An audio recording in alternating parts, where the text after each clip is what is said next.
안녕하세요. 저 당근소프트에서 디자인 어드보케이트로 일하고 있는 이주환 매니저입니다. 네, 유수빈 매니저님의 모션 소개 세션은 어떠셨나요?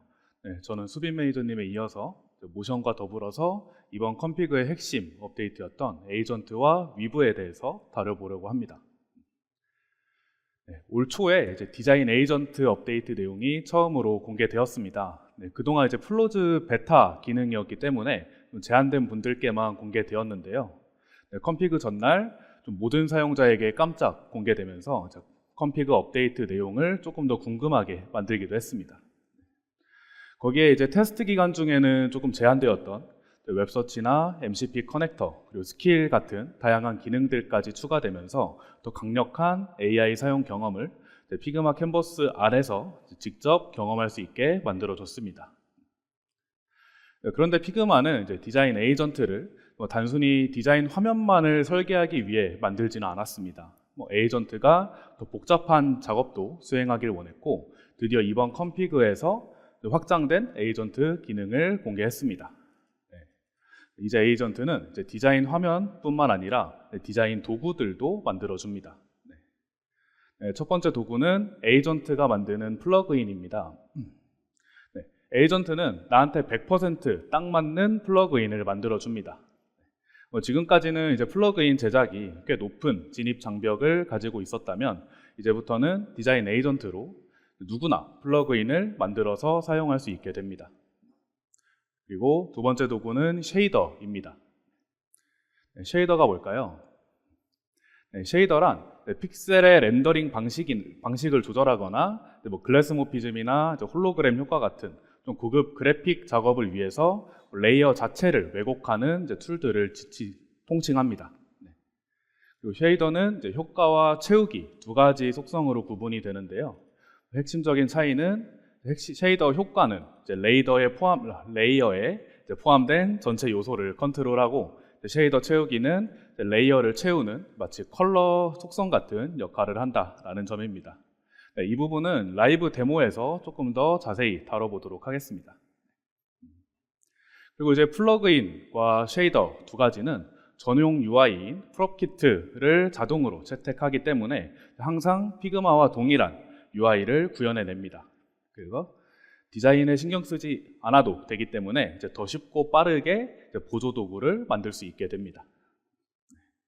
그리고 에이전트가 만드는 도구들은 앞으로 우리 팀이나 커뮤니티를 통해서 공유할 수 있도록 업데이트가 예정이 되어 있습니다. 그렇게 하면 반복 작업을 팀 단위로 더 빠르게 제거해 나갈 수도 있습니다. 이제부터는 에이전트가 만든 여러 가지 도구들이 어떻게 우리를 도와줄 수 있는지를 몇 가지 사례를 통해서 알아보도록 하겠습니다. 오늘은 조금 간단한 플러그인 사례들을 위주로 공유를 해보려고 합니다. 그래서 자주 하지만 조금 귀찮은 몇 가지 사례들을 가져와 봤는데요. 제일 먼저 볼 거는 그림자를 만들어주는 플러그인입니다. 그림자를 쓸 때 하나의 효과만 쓰기도 하지만 더 풍부한 깊이감 표현을 위해서 여러 가지 그림자를 중첩해서 쓰기도 하는데요. 여러 개의 그림자를 그때그때 만드는 건 조금 번거로운 작업이기 때문에 그림자를 잡아주는 플러그인을 먼저 만들어 보려고 합니다. 저는 시간 관계상 좀 프롬프트를 미리 준비를 해왔습니다. 당연히 프롬프트가 길면 길수록 수정해야 되는 항목들도 적어질 거고 플러그인 초안의 퀄리티도 높아지겠지만, 이 정도의 프롬프트로도 꽤 괜찮은 플러그인이 만들어집니다. 그래서 플러그인을 만들려면 에이전트 창을 켜고 디자인 작업하는 것처럼 프롬프트를 입력해 주시면 되는데요.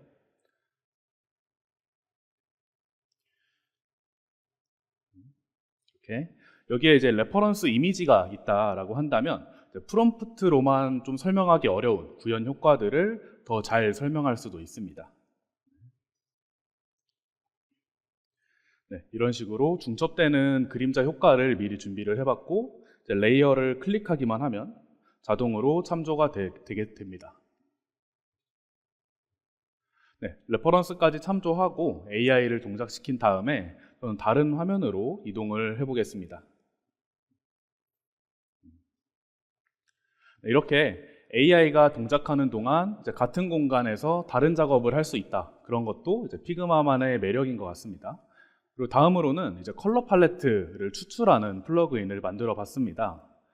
보통 이제 컬러 팔레트를 만들 때 키 컬러나 무드보드 이런 것들을 많이 활용하실 텐데요. 이제 플러그인을 켠 다음에 참고하고자 하는 무드보드 이미지를 선택하고 이제 익스트랙트 버튼만 누르면 이런 식으로 하단에 컬러칩 초안이 만들어집니다. 만들어지는 팔레트는 자유롭게 수정할 수도 있고요. 추출한 컬러칩을 베리어블화하고 싶다면 그런 작업을 하는 다른 플러그인도 한번 만들어 볼 수가 있겠죠. 네. 진행하는 동안 아까 처음에 만들었던 프롬프트가 플러그인이 완성이 된 것 같은데요. 네, 플러그인을 실행하고 버튼을 누른 다음에 적용을 누르면 이렇게 마우스 드래그로 여러 가지 중첩된 그 그림자가 이제 자유자재로 조정이 되는 것을 볼 수가 있습니다. 네, 이렇게 좀 간단한 사례를 몇 가지 가지고 이제 플러그인을 만들어 봤습니다. 그리고 다음으로 이제 쉐이더에 대해서 알아보겠습니다. 먼저 이제 쉐이더 채우기와 효과에 대해서 조금 더 알아보려고 합니다. 여기에 미리 쉐이더 효과를 걸어 놓은 이제 두 가지 프레임이 있는데요. 프레임 자체에 효과가 걸려 있기 때문에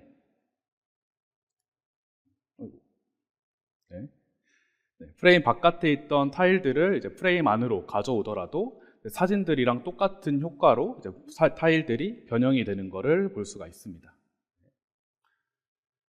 이번에는 쉐이더 채우기입니다. 쉐이더 채우기는 프레임에 컬러를 입히는 그거를 생각해 보시면 조금 더 이해하기 쉬우실 것 같은데요. 흰색 배경 프레임에 타일을 얻는다고 해서 타일이 변화하지 않는 것처럼 쉐이더 효과와는 다르게 쉐이더 채우기 위에 타일을 가져다 놓는다 라고 해도 다른 요소에 영향을 주지 않고 독립적으로 존재하게 됩니다. 그럼 이제 쉐이더 효과부터 자세히 살펴보겠습니다. 네, 쉐이더를 만들 때에는 이제 프롬프트만으로 이제 내 생각을 충분히 전달하기가 어렵기 때문에 원래 프롬프트도 중요하지만 이렇게 이미지 레퍼런스를 첨부하는 게 조금 더 중요합니다. 이미지들을 보면 이제 스타일에 공통점이 딱히 없어 보이지만 이 정도 프롬프트와 같이 이제 그 레퍼런스를 전달하기만 해도 이제 에이전트가 알아서 이제 스타일을 분석하고 쉐이더를 만들어 줍니다. 그래서 만들어진 게 이제 솔러라이즈라고 하는 쉐이더 툴인데요. 이제 쉐이더 효과를 켜고 여러 가지 수치를 조정하게 되면 외부 툴로 이동할 필요 없이 이 정도 조작을 피그마 안에서 금방 하실 수가 있게 됩니다. 다음으로는 이제 쉐이더 채우기로 한번 이동을 해보겠습니다. 예를 들어서 이런 여러 가지 작업들이 있는데 이런 작업들은 이제 피그마에서 구현하기 꽤나 어려웠고 거의 포토샵을 많이 이용하셨을 겁니다. 근데 앞으로는 쉐이더와 프롬프트 두 가지만 있다면 얼마든지 피그마 안에서 구현하고 이제 우리 프로덕트에 활용할 수 있게 되겠습니다. 그리고 쉐이더 채우기는 이제 모션과도 같이 활용이 되는데요. 예를 들어서 이런 카드 애니메이션 이런 것들은 많이 만드실 것 같습니다. 모션 모드에서 쉐이더 창을 켜주고 적용 가능한 프로퍼티를 조작해서 키프레임 작업을 해주시면 재생을 눌렀을 때 이런 식으로 단색이나 정지된 배경일 때보다 훨씬 더 다채로운 작업이 가능해집니다.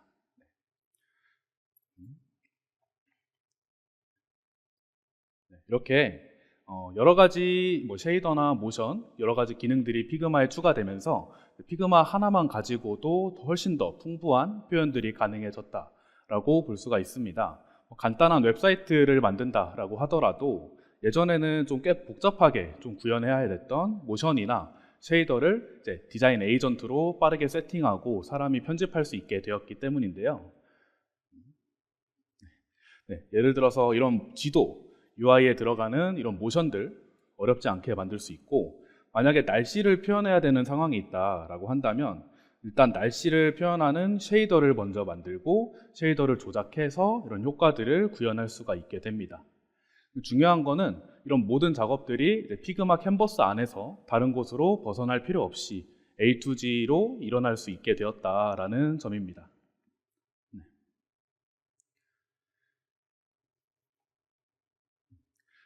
오늘은 이제 앞으로의 에이전트가 어떻게 더 잘 쓰일 수 있을지 몇 가지 사례만 좀 간단하게 좀 알아봤습니다.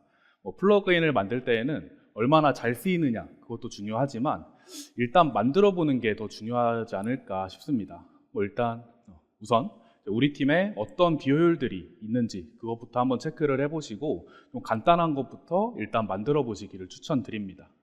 그렇게 하면 여러분들의 아이디어와 피그마 에이전트가 분명히 비효율을 제거하는데 좀 큰 도움이 되리라 믿습니다. 다음으로 설명할 도구인 위브는 미디어 생성이나 편집에 관한 기능이라고 보시면 됩니다. 위브는 이번 컨피그에서 AI가 이미지를 생성하는 완전히 다른 방식을 제시하기도 했습니다.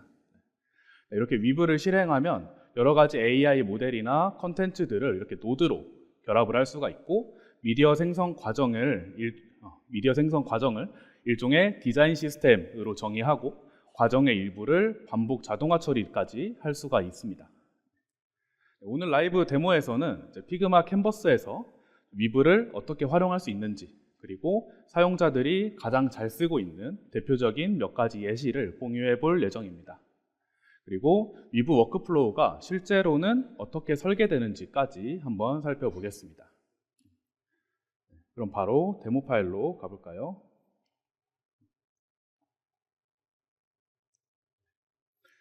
이렇게 피그마에서 위브를 사용할 때에는 왼쪽 패널에 도구 탭을 켜주시면 됩니다. 여러 가지 도구들이 있는데 그 중에서 위브 툴로 필터링을 해보면 피그마에서 제공하고 있는 여러 가지 위브 도구들이 나오는데요. 지금은 피그마에서 공식적으로 제공하는 도구들만 사용 가능하지만 피그마 안에서 위브를 직접 설계하고 공유할 수 있도록 업데이트가 예정이 되어 있습니다. 좀 가벼운 것부터 좀 한번 해볼까요? 일단 제 사진으로 스티커를 한번 만들어 보려고 합니다. 도구 탭에서 스티커 팩 실행시키고 제 사진을 클릭하면 이렇게 위브 도구 안에 추가가 되고 저는 이제 어떤 스타일로 스티커를 만들지를 선택을 해주시면 됩니다. 그렇게 하고 제너레이트 버튼을 누르면 이렇게 스티커를 만들기 위한 AI 동작이 실행이 됩니다. 저는 동작하는 동안 위브 파일로 한번 이동해 보겠습니다. 위브는 아직 웹사이트에서만 사용 가능한 기능이지만 조만간 피그마 캔버스 내에서 이렇게 위브 플로우를 직접 설계하고 디자인 파일과 직접 연결할 수 있도록 좀 확장이 예정이 되어 있습니다.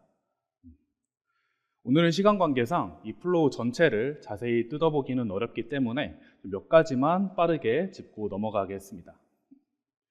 설계한 것을 보시면 예시 이미지가 어떤 경로로 가공이 되어서 어떤 아웃풋을 몇 개 만들어내야 되는지 이런 것들이 노드로 연결되어 있는 걸 보실 수가 있습니다.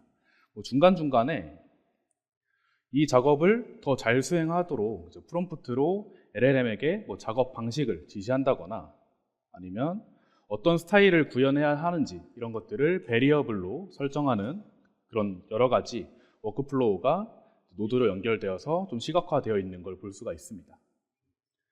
근데 이제 위브가 다른 AI 툴들에 비해서 조금 특별한 점은 여러 개의 이렇게 AI들을 특성에 맞게 배치하고 플로우를 구성한 다음에 한 번에 전체 동작을 실행할 수 있다는 점입니다. 예를 들어서 질감을 잘 표현하는 LLM이 있을 수가 있고 움직임을 잘 구현하는 LLM이 따로 있을 텐데 그런 것들을 각각의 역할에 맞게 플로우를 구성할 수가 있겠죠. 그리고 또 하나 AI로 미디어를 만든다라고 해서 모든 단계에 AI가 필요한 건 아닙니다. 예를 들어서 이렇게 원본 이미지 하나를 가져왔는데 AI를 돌리기 전에 아주 간단한 수정 작업이 필요할 수도 있을 텐데요. 그럴 때는 AI 도구를 가져오기보다는 일반 도구, 뭐 레벨 조정하는 도구를 가져온 다음에 이미지를 연결하고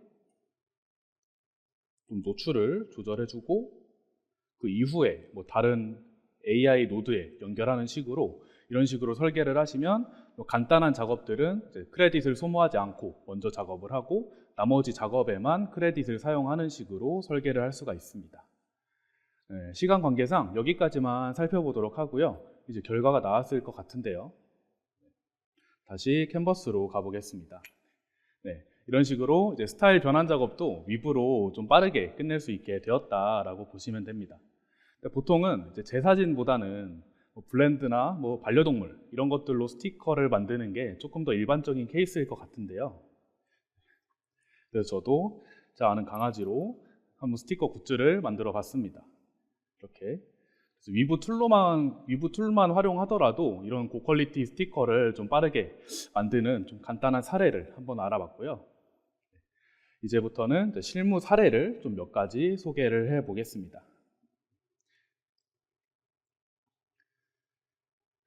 네.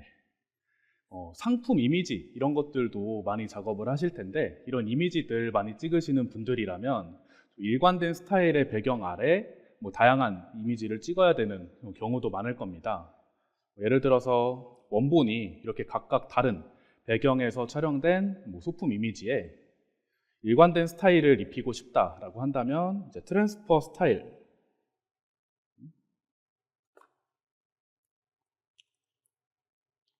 트랜스퍼 스타일 도구를 켜고 이제 변형할 이미지와 타겟 소스 이미지를 좀 연결을 해주시면 이런 식으로 일관된 스타일을 훨씬 더 빠르게 조금 산출해내는 것을 볼 수가 있고요. 만약 이제 뭐 쇼핑몰 같은 경우에는 원본 이미지가 변형이 절대 되면 안 된다라는 경우가 있을 텐데 그런 지시사항들도 뭐 네거티브 프롬프트로 전달을 할 수가 있기 때문에 뭐 그런 식으로도 좀 활용을 해보시면 좋을 것 같습니다. 그리고 이제 배경 교체하는 작업들도 많이 하실 텐데 물론 요즘은 이제 AI가 많이 대체한 분야이긴 하지만 특히 이렇게 투명한 오브젝트가 포함된 사진들은 배경을 바꿔 끼는 게 조금 어려운 작업이었습니다. 뭐 이런 작업들도 위브를 통해 뭐 키워드만 입력하더라도 이렇게 꽤 괜찮은 퀄리티로 만들어주는 것도 좀 확인이 가능합니다. 네, 다음으로 이제 그래픽에 좀 텍스처 효과를 좀 적용하는 툴인데요. 이 도구들을 쓰면 이제 피그마에서 우선 도형 툴과 펜 툴로 형태를 먼저 잡고 뭐 재질은 위브로 만드는 식으로 작업을 할 수가 있습니다. 만약에 이제 영상이 필요하다면 이 이후에 영상 작업까지 마무리를 할 수 있기 때문에 뭐 그런 식으로 조금 다른 방식으로도 이제 비디오를 만들 수 있다라고 알아두시면 좋을 것 같습니다. 이런 작업들도 많이 하실 것 같은데요. 이제 브랜딩 에셋이 적용된 목업 이미지를 만든다거나 아니면 광고 포스터가 실제 게시됐을 때 뭐 프리뷰 이미지를 만드는 것도 위브 툴로 손쉽게 해결할 수가 있습니다. 네, 이렇게 피그마에서 더 다양한 작업을 가능하게 해줄 위브까지 알아봤습니다. 어쩌면 지금까지 크리에이티브한 작업들은 일관성을 지켜야 한다라는 타임라인과 프로덕트 출시 타임라인 그런 거에 우선순위가 이루어졌을 수도 있는데요. 이제 피그마 위브로 더 쉽고 더 빠르게 더 높은 수준의 창작물을 더 많이 생성할 수 있는 환경이 피그마 안에 조성이 되어 있습니다. 네, 이번 메이커 컬렉티브 서울에서는 2026 컴피그에서 선보인 핵심 기능 3가지에 대한 데모를 진행을 해봤습니다. 선보인 기능들과 앞으로의 피그마가 여러분들의 워크플로우에 항상 긍정적인 변화를 가져다 줬으면 합니다. 오늘 저희가 준비한 기능 시연은 여기까지입니다. 지금 로비에서는 저희 팀 엔지니어들이 좀 데모 부스를 운영을 하고 있는데요. 기능 관련해서 좀 문의사항이 있으시면 데모 부스를 찾아주시면 좋을 것 같습니다. 지금까지 에이전트와 위브 데모를 진행한 이주환 매니저였습니다. 감사합니다.